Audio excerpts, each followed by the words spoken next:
Hello, hi everyone. Welcome back to the biology class. And in today's class, I am going to start a second series of molecular basis of inheritance. In last series, हमने कुछ common basic topics read किए थे, and in this series, we are going to complete three topics. These three topics are about DNA, central dogma, and third one is a DNA packaging. And all three topics are very important. Okay, so, without wasting time, let's get started about all these three topics. So last class में हमने DNA की structure की बात की थी, तो उसी को कंटिन्यू करते हुए ही हम कुछ डीएनए के बारे में यहाँ स्टडी करते हैं। तो DNA, as you know, DNA is deoxyribonucleic acid. अब ये इसकी आप एक स्पाइरल स्ट्रक्चर देख रहे हैं यहाँ पे, right? This structure is given by the Watson and Crick. These are the first scientist जिन्होंने स्ट्रक्चर के बारे में एक्सप्लेन किया था। वॉटसन एंड क्रिक ने एक्सप्लेन किया था। अब देखिए, वॉटसन एंड क्रिक ने स्ट्रक्चर को एक्सप्लेन किया था 1953 में। ओके, अब यहाँ पे क्या प्रेजेंट है स्ट्रक्चर के अंदर? बेस पेयर्स प्रेजेंट है। ओके, ये जो यहाँ क्या प्रेजेंट होंगे, यहाँ प्रेजेंट होंगे बेस पेयर्स। तो base pairs are always complementary to each other. Okay, base pairs हमेशा एक दूसरे को कॉम्प्लीमेंट करेंगे। अब कौन सा बेस पेयर किसको कॉम्प्लीमेंट करता है? तो let me tell you, A compliment T and C compliment G. A और टी के बीच में डबल हाइड्रोजन बॉन्ड प्रेजेंट है।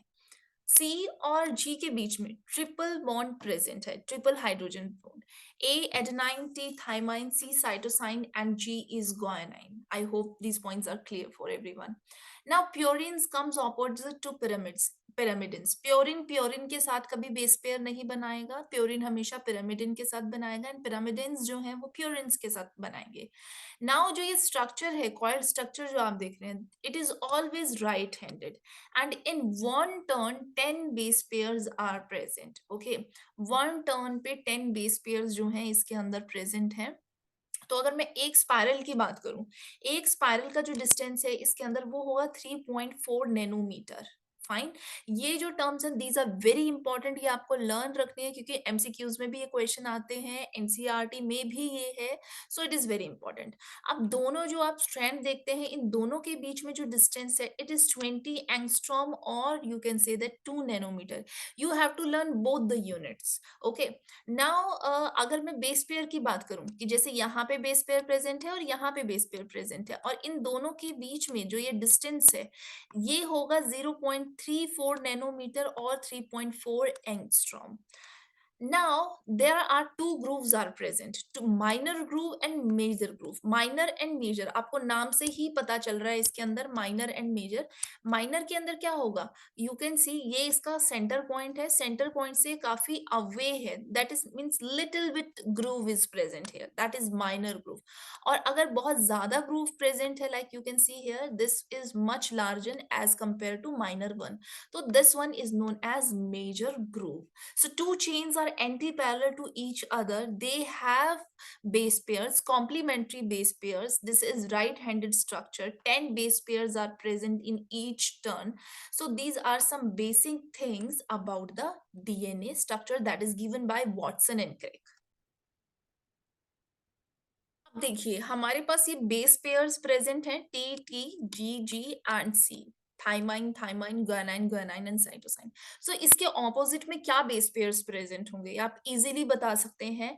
जो थाइमाइन है इसके ऑपोजिट क्या प्रेजेंट होगा? Adenine. Same here also adenine. guanine के जो ऑपोजिट है वो हमारा क्या है? Cytosine. Here also cytosine. Again cytosine के ऑपोजिट क्या होगा? guanine। सो इस तरीके का भी कभी कभी क्वेश्चन आ जाता है कि आपको एक सीरीज दे दी जाएगी और आपको बताना है कि उसके कॉम्प्लीमेंट्री जो है वो कौन से पेयर्स हैं। So it is very easy, आपको सिर्फ इतना लर्न रखना है कि adenine equal to thymine and cytosine equal to guanine। Adenine में मैंने बताया कि डबल बॉन्ड होगा हाइड्रोजन का, एंड साइटोसाइन एंड guanine के अंदर क्या होगा? ट्रिपल बॉन्ड होगा। Okay, so this is the basic structure of DNA.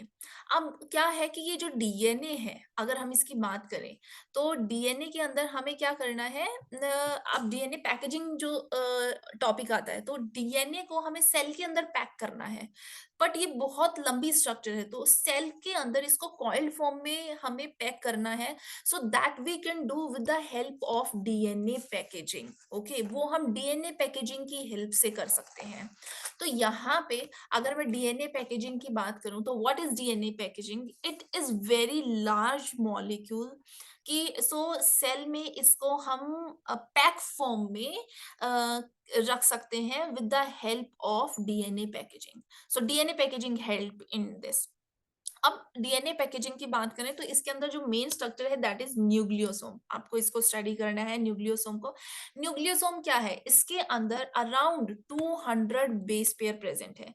जब हम लार्ज मॉलिक्यूल की पैकिंग करेंगे डीएनए, तो उसके अंदर यहाँ डीएनए भी प्रेजेंट है, न्यूक्लियस में डीएनए प्रेजेंट होता है। How many base pairs in this? 200 base pairs are present in it.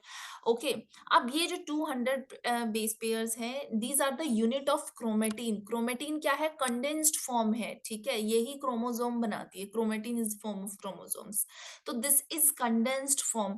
अब ये कंडेंस्ड फॉर्म यहाँ पे किस तरीके से, किस फॉर्म में कंडेंस्ड होती है, क्या क्या इसके अंदर प्रेजेंट होगा? इसके अंदर प्रेजेंट होते हैं हिस्टोन, ऑक्टामर।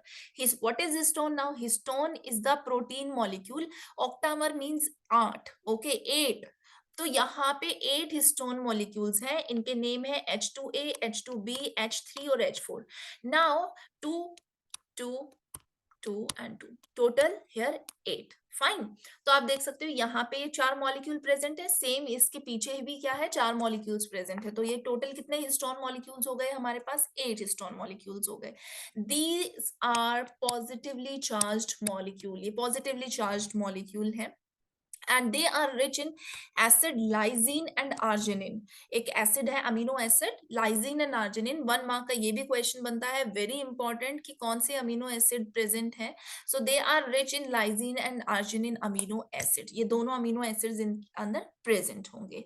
अब डीएनए की अगर मैं बात करूं, यहाँ पे सॉरी, ये यहाँ पे क्या प्रेजेंट है? ये है डीएनए, ठीक है। ये डीएनए कैसा है? DNA is the negatively charge molecule and protein is the positively charge molecule, so they both attract each other, और इस फॉर्म में ये कॉइल्ड फॉर्म में प्रेजेंट होंगे। यहाँ पे दिस H1 हिस्टोन, ये H1 हिस्टोन का काम क्या होता है? इसको ज्वाइन करने का काम होगा। H1 हिस्टोन जो है वो मेनली ज्वाइनिंग का काम करता है। So this is DNA.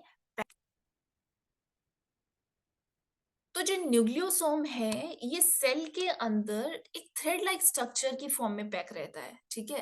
तो we can say that it is packed into a thread like structure, like beads on string, मोतियों की माला की तरह, ठीक है।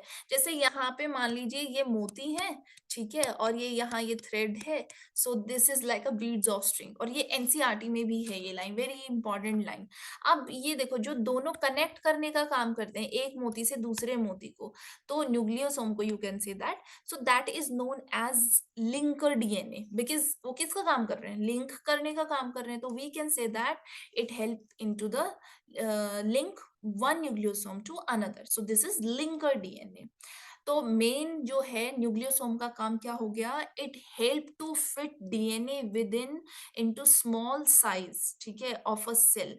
इस सेल से भी छोटा साइज करके उसको उसके अंदर पैक कर देना, बिकॉज न्यूक्लियोसोम, अगर हम डीएनए की बात करें, इसकी बात करें, तो they are very large, so they are present in a coiled form.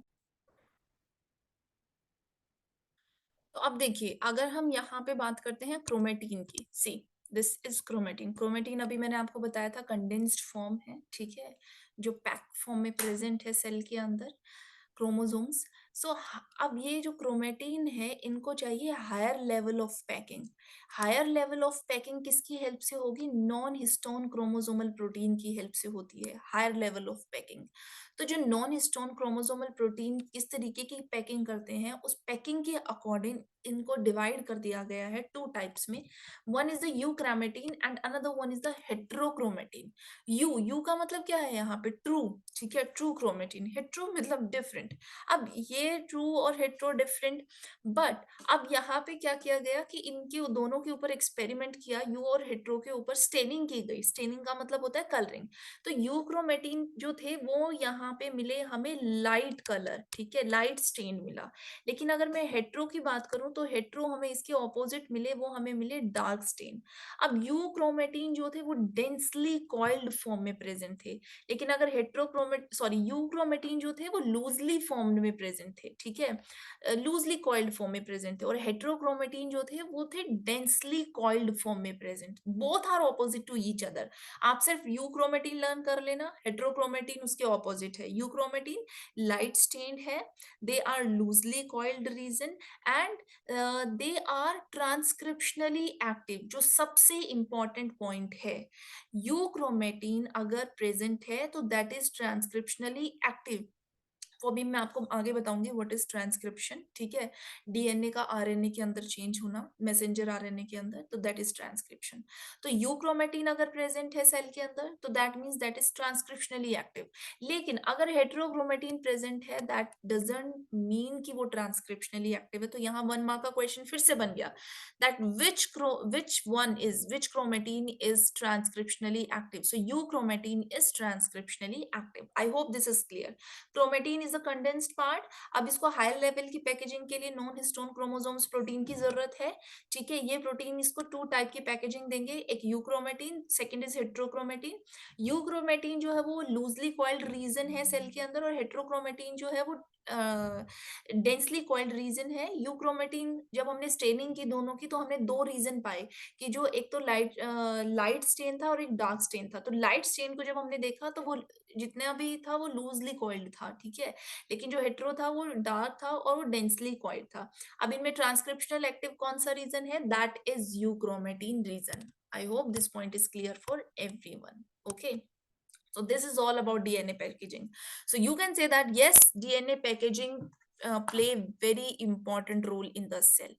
Next हम बात करते हैं सेंट्रल डोग्मा की। यहाँ पे ट्रांसक्रिप्शन आपको पता चल जाएगा। सेंट्रल डोग्मा का मतलब क्या है, बहुत इजी है, 2 मार्क्स में ये क्वेश्चन आता है कभी कभी। तो डीएनए का आरएनए में चेंज होना और आरएनए का प्रोटीन के अंदर चेंज होना, ठीक है। तो दिस इज सेंट्रल डोग्मा। अब क्या है कि इसको आपको कैसे लिखना है, like DNA sometimes what happen, DNA convert into DNA, DNA अपनी ही कॉपी बनाता है, ठीक है। That process is known as replication. Detail में हम पढ़ेंगे इसको, बट सेंट्रल डोग्मा क्या है उसमें ये सारी प्रोसेस आपको पता होनी चाहिए। So DNA convert into DNA replication. DNA convert into messenger RNA. That process is known as transcription. And when mRNA change into protein, that process is known as translation. Okay. अब इस complete process को हम क्या बोलेंगे, central dogma. But एक और process है यहाँ पे, वो क्या है कि mRNA sometimes convert into DNA, ठीक है। That process is known as reverse transcription, जो कि वायरसेस के अंदर होती है। Viruses show reverse direction, so some viruses show flow of information in reverse direction, RNA to DNA, तो that's why it is known as reverse transcription. And this term central dogma is given by Francis and Crick, not Watson and Crick, ठीक है, याद रखना ये Watson and Crick नहीं, this is Francis and Crick. Francis and Crick ने दी थी यहाँ पे। So this is all about central dogma and DNA packaging and DNA. All these 3 topics are completed. NCERT complete है, इसमें important questions मैंने आपको बता दिए हैं कि क्या क्या इसके अंदर बनते हैं। I hope you like this video. Thank you so much. We will meet with the next session of this chapter. Bye bye.